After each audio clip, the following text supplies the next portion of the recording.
After many conversations, collaborations, hard work, and training, a group of 11 cyclists headed out on an adventurous cycling trip with a purpose: to raise funds and awareness for Compassion Canada's Education Response Fund for projects in Central America.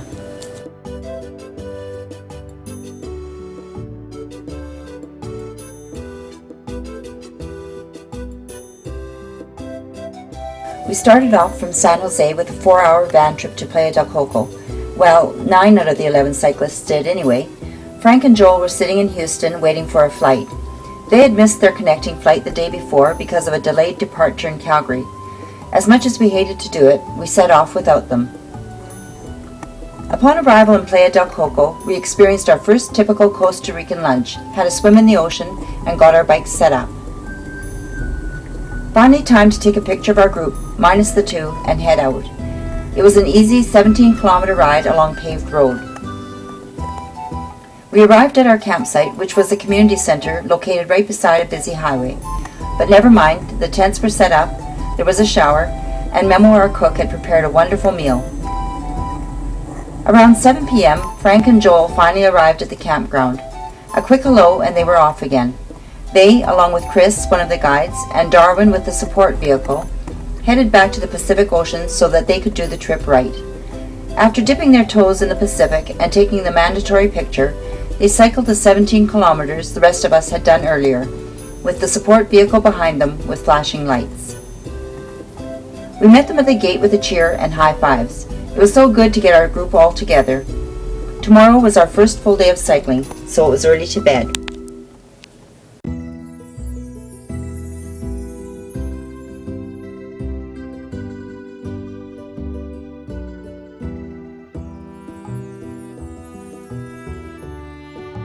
After a crazy night tenting beside a highway that never quieted, we rolled out as dawn was breaking. The guide suggested we take advantage of the cooler early morning temperatures, and so most of our days began between 4 and 5:30 a.m. Today the guides wanted to make sure we got through the bustling colonial city of Liberia while it was early and the traffic would be lighter. The first 20 kilometers were on flat and paved road. It was our first stretch of busy highway riding. Once we were through Liberia, we went off the main road and onto the gravel roads. It was a clear, sunny day, and it wasn't long before we felt the heat and humidity. As we rode through villages and took in the beautiful countryside, there was the realization that this is it, we're on our way. Typically, we traveled as a group with one guide at the lead and the other at the end. A kilometer might often stretch between the first rider and the last, allowing us to each travel at our own comfortable pace. Darwin, the driver of the support vehicle, was always where he needed to be when he needed to be there, keeping us supplied with drinking water, fruit, and snacks along the way. His red van always a welcome sight after a hard climb or a tough stretch of road. Memo, our cook, was either packing up our tents from the night before, setting them up at the next campground, shopping for groceries, or cooking us our dinner at day's end. All we really ever had to do was take care of ourselves and each other. Turns out that was going to be a big enough job. They were an amazing support team for which we are very thankful.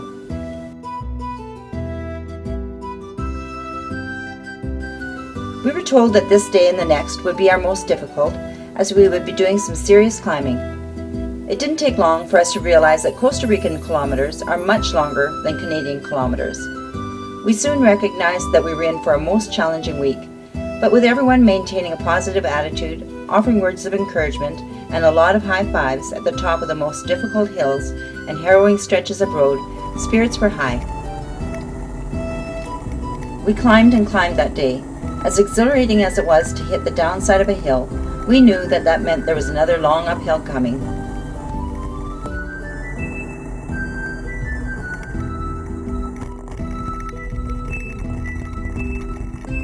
Our guides pointed out some windmills in the distance and said that that was our destination point for the day.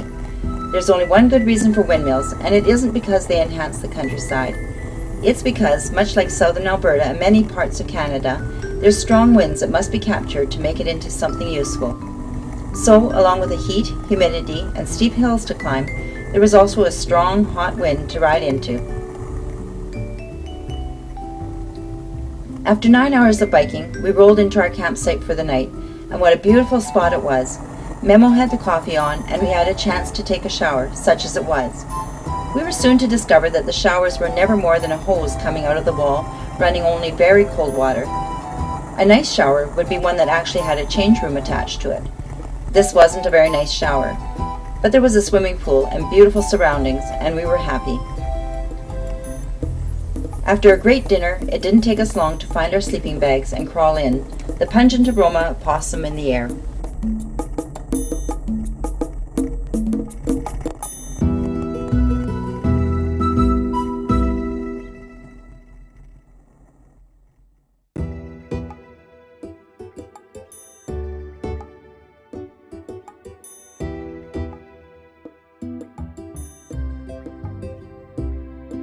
After a hearty breakfast, we rolled up our beds, put our baggage by the cook's truck, and made sure we had everything we needed in our day pack. Each morning before we got on our bikes, we took some time to get a brief overview of the day ahead from the guides. Then Dennis would take a few minutes to talk about our student for the day. We were given a laminated card with a picture and biography, and we dedicated that day's ride to him or her. It was a meaningful way to keep the purpose of our ride in focus. Then Mick would say a prayer of gratitude and ask for our continued safety in the day ahead. The sun was just coming up when we rode out this morning. After a restful night, our sleep only interrupted by barking dogs and a random calf that walked through the campground, everyone was eager to get going. And how could you not when the first kilometers were on paved country roads with the most wonderful countryside? No matter how tough it got, there was always that piece of road somewhere in the day that made you feel like you could cycle forever.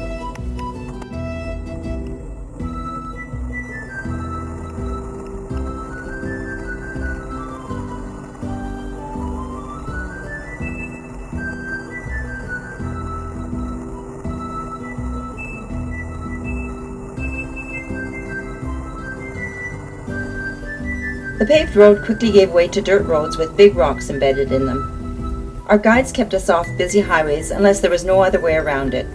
As a result, we spent as much time as possible off-road where there was little or no traffic to worry about.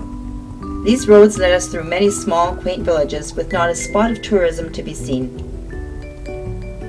Our guides were pretty adept at giving us the information we needed about the road ahead just before we needed it. All we knew for sure about today was that it was going to be a lot of up. In fact, this was the day we would reach our highest elevation of the trip and cross the Continental Divide. Lunch was prepared for us beside a beautiful river. Chris, JC, and Darwin pulled some tables out of the van and set up a feast for us while we waded and swam in the beautiful cold water.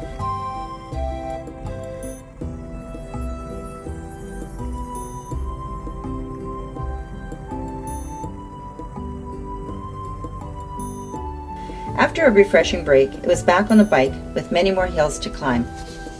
At the point of our highest elevation, we could see the windmills we had gone past the day before behind us. We had come such a long way. And in front of us, we could see another group of windmills which would bring us to our campground for the night. We had such a long way to go. Another 9-hour day of cycling. Because of the high winds, our tents were set up inside the community center. Since we'd arrived in the later afternoon, there was time for our support team to bring out a ball to the soccer field. It didn't take long for the kids in the village to find the action, and soon a lively game ensued. Some of the kids hung around the kitchen watching Memo cook up a big pot of spaghetti and meat sauce. Needless to say, a couple kids invited themselves for dinner, and it was fun to have them join us. While they played soccer, we explored the village. Some of us found the local bar and met the lovely Pamela. Others found the convenience store and bought some Costa Rican snacks and icy cold bottles of Coke. It was a fun and relaxing end to a long but great ride. Supper and bed seemed that was our routine already. Even the howling wind and mattresses on concrete floors couldn't keep us awake for long.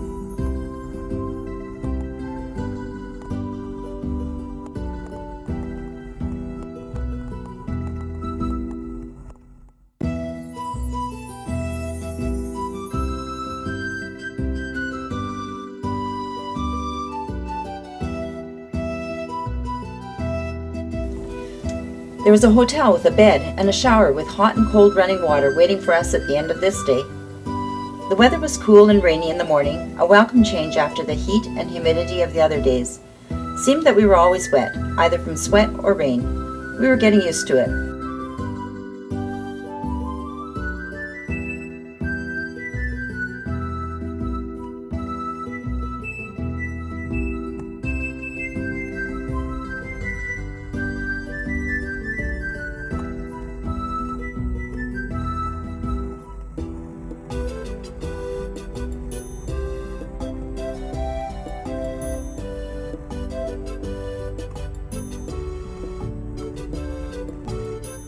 Once we'd ridden up a long, steep hill coming out of the village, we were on paved, hilly roads.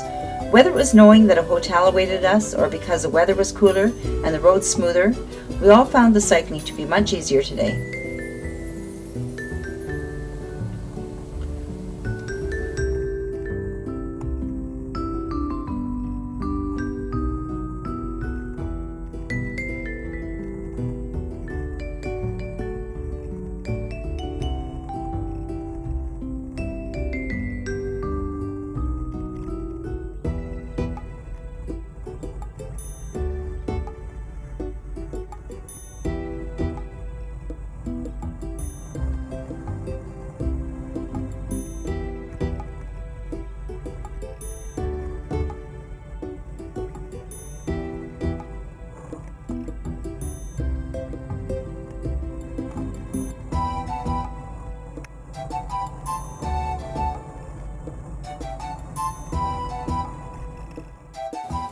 Our route took us beside Lake Arenal all the way to the Arenal volcano. There was plenty of time to stop along the way to take in the beautiful scenery or take pictures of monkeys, sloths, toucans, and quaddies in the area. Our guides took great pleasure in sharing with us the stories of their country.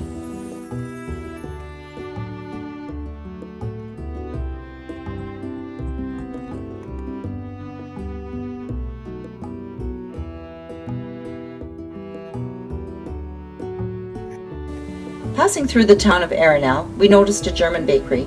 As a favor to Frank, we had to make an unscheduled stop for fresh pastry.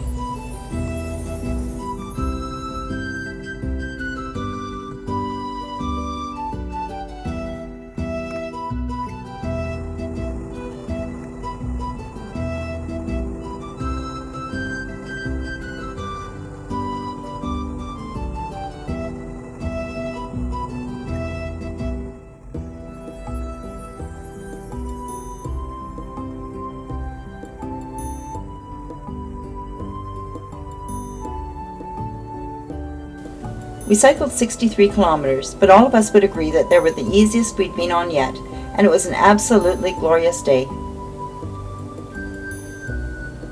By the end of the day, the sun was out and very hot.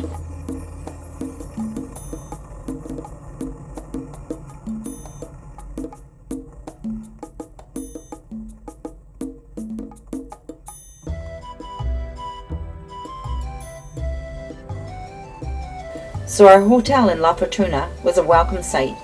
We arrived early enough in the afternoon to be able to have a lunch beside the pool. The rest of the afternoon was ours to do with as we pleased. Some of us explored the town of La Fortuna, a couple of us went in search of a laundromat, and a few took advantage of the natural hot springs close by. We met that evening for dinner at a typical Costa Rican restaurant. Did I mention that we had a bed to sleep on?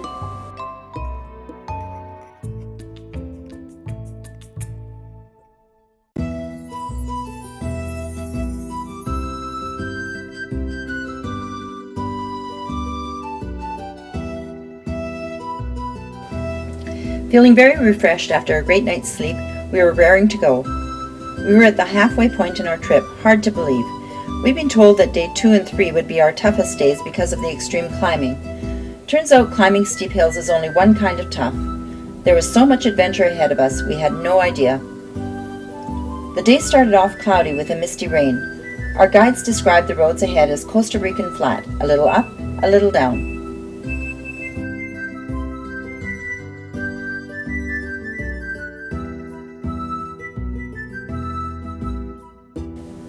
We spent most of the morning cycling along a very busy highway without shoulders. This was a stressful stretch, not only for us, but for our guides as well.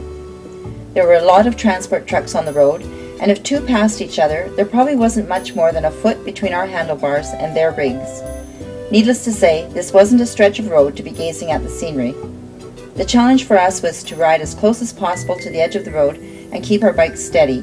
We probably had more close calls than we care to think about. We're very thankful that we were kept safe from any serious injury.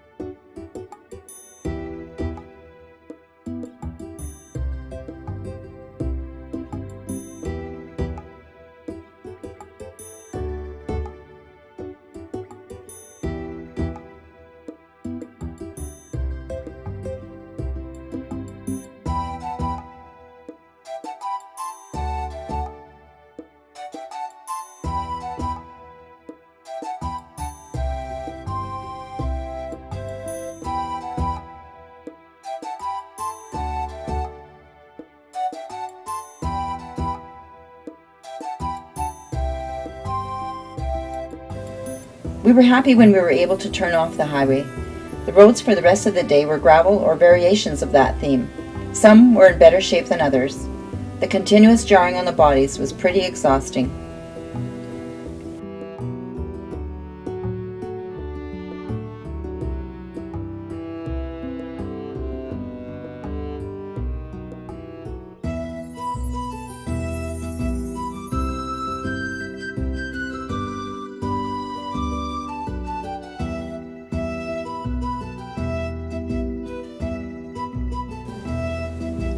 The morning was very wet. We'd stopped at a small village where lunch had been ordered ahead, and by afternoon the sun was out from behind the clouds, and we were excited to ride up on a little market that had ice cream and cold pop.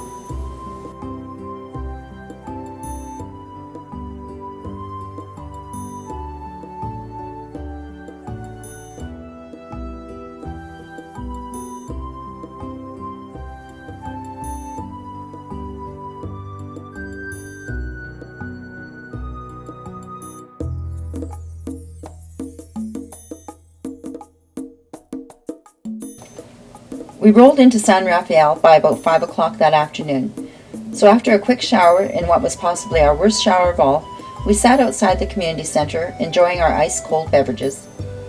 One of the local men from the village walked over and engaged in conversation with a couple of our guys. Seems that the word had spread quickly that a bunch of gringos had ridden into town and they wanted to know what we were doing and when we were leaving. They sent him as their delegate because he was the only one to speak English. Neighborhood watch at its finest. Turns out he was very friendly and would have loved to show us more of his town. A couple of the guys went out with him for about an hour after we had dinner, but really we were all too tired to party.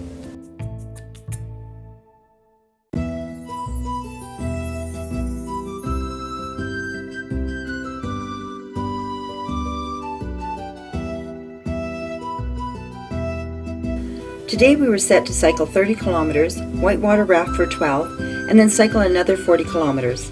It was an ambitious plan, but we were all looking forward to switching it up a little with the rafting. We needed to get a really early start to get all that done. Allow me to skip forward to the end of the day and the part that wasn't in the plan. As you will see, the weather was rainy and the majority of the roads muddy. Whitewater rafting would take care of washing off the morning's mud. What we didn't know then was that our wet t-shirts were also going to be the only thing available to wash off the afternoon's mud. At the end of what was to be a long and arduous 12-hour day, we rolled into the campsite in the dark to hear Memo say, "The town's water is shut off. Don't know what happened, but there was water up to 15 minutes earlier." But as we set off that morning, we were oblivious, and thankfully so, as we splashed merrily over the muddy roads.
Our day started at 4 a.m. The first 30 kilometers had sections of flat, muddy road through villages, motorcycles whizzing by. There were long hills through beautiful countryside. There were stretches of road that were easy to ride and to enjoy. And there were more busy highways with very heavy traffic, and let's not forget, water splashing up at us as they passed us by.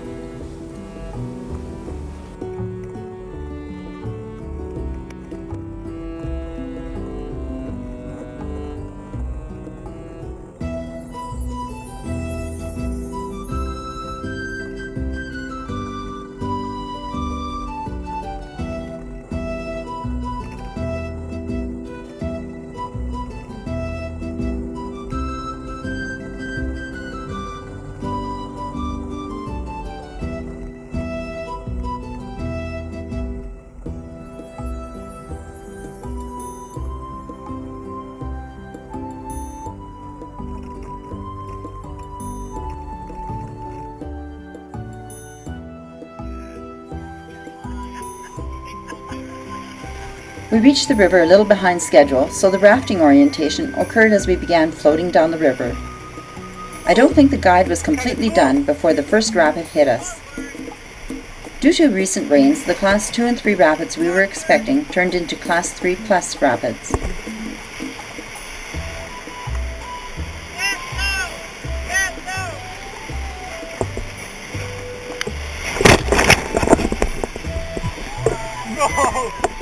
You're kidding! You're kidding me! That's a start! Oh man, that was close!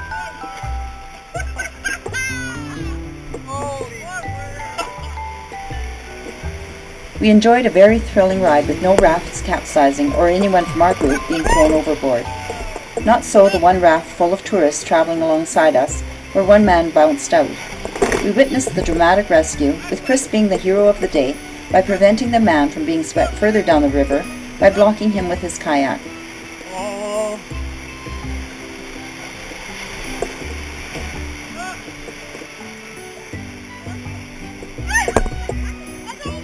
The man was battered and bruised, but alive to tell the story, which we heard as we had a snack of fresh pineapple on the shore halfway down the river.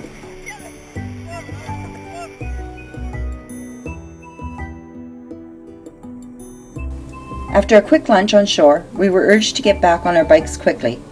For this section of road we were to stay together, and JC set up a pretty brisk pace for us old guys that had just cycled 30 kilometers and had oars in the water for 12. But as the day wore on, we understood why we needed to keep going. The daylight was quickly diminishing, and we still had some busy highway and rough roads to get through. We landed up riding in the dark on the last piece of road, which was very rocky and muddy. Our red van stayed behind us so we could see where the biggest rocks and deepest water-filled potholes were. It was an amazing end to a long 12-hour day. We were sure looking forward to a shower, but I've already told you how that day ended.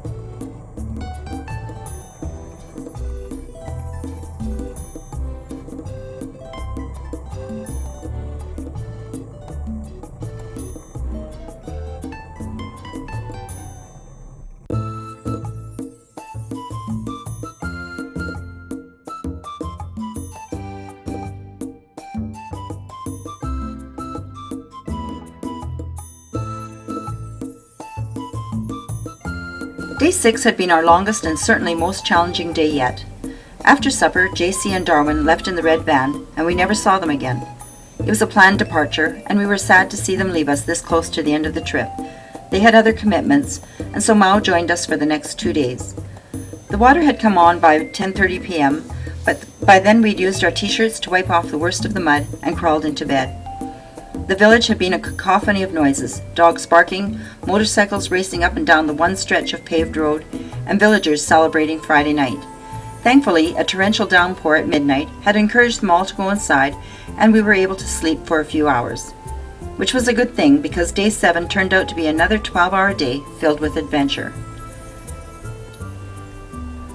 But we knew that the campsite at the end of the day would be our most luxurious one, and we had that to look forward to. There would be mattresses with real bedding, and almost certainly there would be showers. The campsite was owned by the adventure travel company we were being guided by, and we'd seen pictures in the brochure.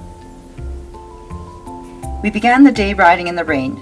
By this time we were accustomed to the rain and recognized that cloud cover with some rain was more comfortable to cycle in than doing so under the hot sun with high humidity.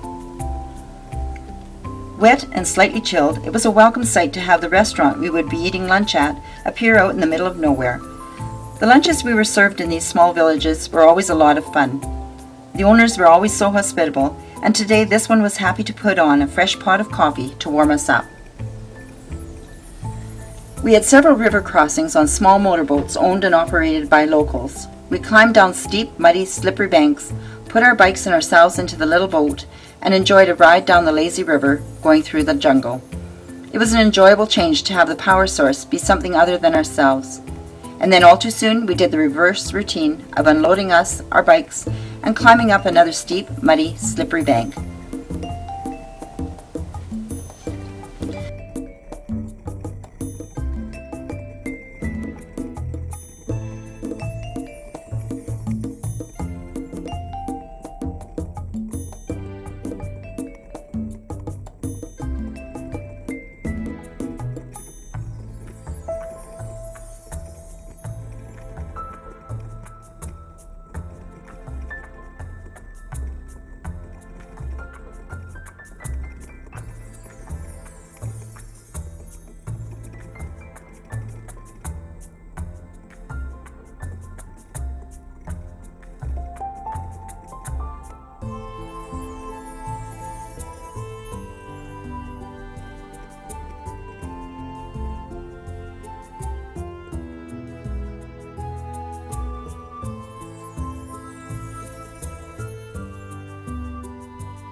Then there was the ride through the middle of a banana plantation, led by another local guide.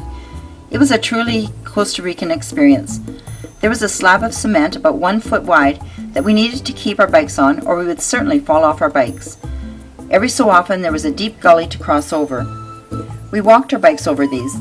Alternately, some of us got one of the guides to take our bike and just worried about getting ourselves over to the other side. We covered many kilometers through plantation country, which took us past more small villages, stopping beside a banana plant to observe where they were handling the bananas for market.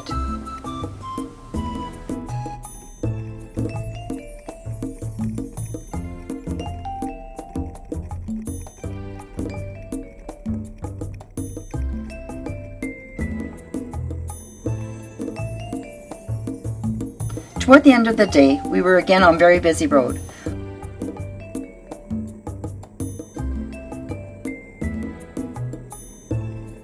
One of the cities was particularly busy, and as we pulled to the side of the road to ride through as a pack, Bunny was hit on the elbow by a passing motorcycle. The motorcycle's right-hand brake flew off, and luckily no one else was hit by it. We were so glad that Bunny only suffered a bruise on her elbow and the shock of being hit. It could definitely have been a more serious incident. It was dark when we pulled into our campsite, and it was beautiful.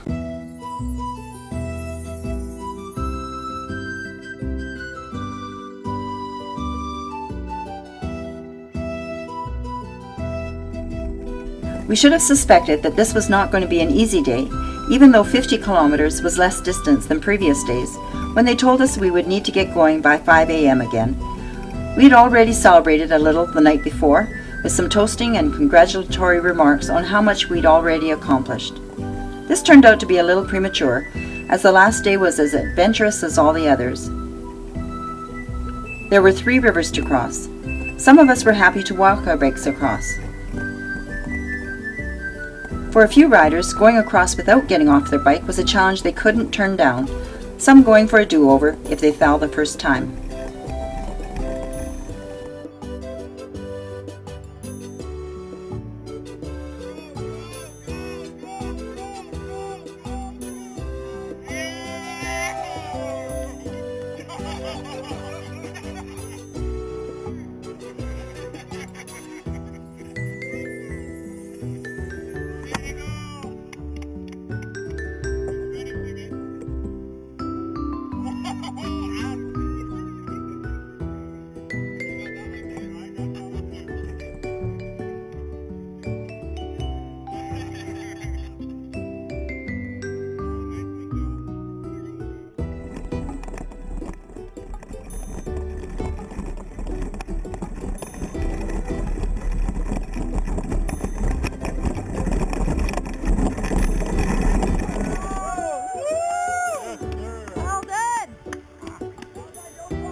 Soon we were riding through one Caribbean village after another. It was a beautiful day for riding. We were feeling energized by a good night's sleep and the fact that we would be reaching our destination today.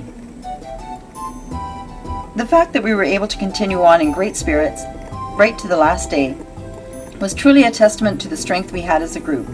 Over the past days, each and every person had become an integral part of the team. The timely words of encouragement, the laughter, and great conversations helped pass the kilometers quickly.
We'd heard that there was abandoned railroad tracks that we would be riding on. This was probably for most of us one of the most challenging stretches of the whole trip. The gravel in the middle was loose, and so pedaling was tough. Keeping the bike between the rails wasn't easy.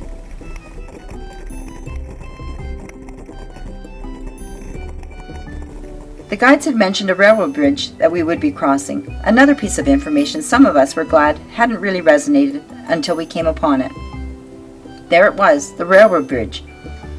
Most weren't fazed by having to cross over it, even though the tides were very uneven, and you could see the river flowing below, a river that probably had crocodiles in it.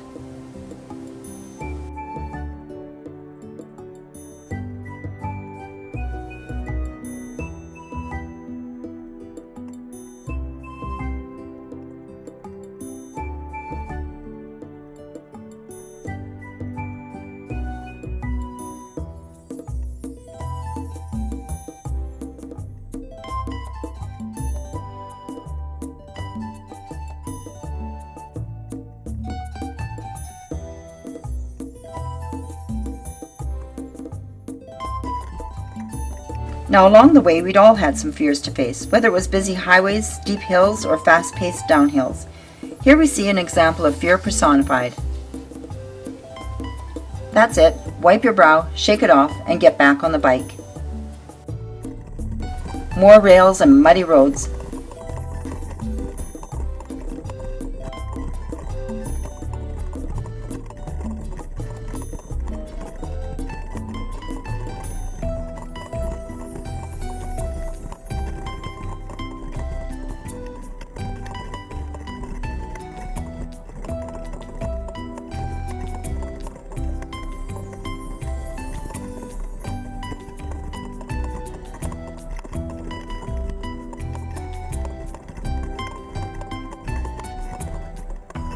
Then the ocean.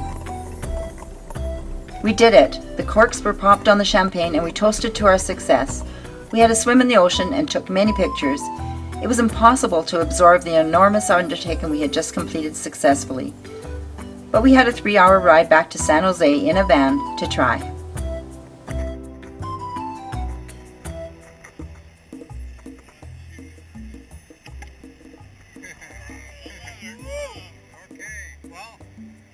My first toast is to one strong team. Thanks for joining me in my dream. I appreciate it. Thanks for inviting us.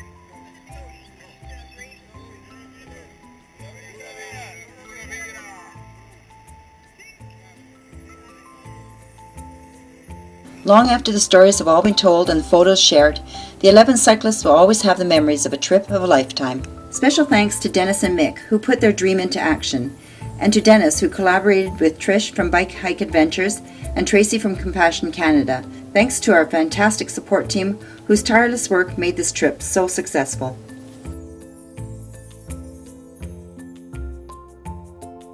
We'd like to thank our official corporate sponsors and everyone who supported Cycling for Compassion. As of December 20th, 2012, $35,817 has been raised for Compassion Canada's Education Response Fund.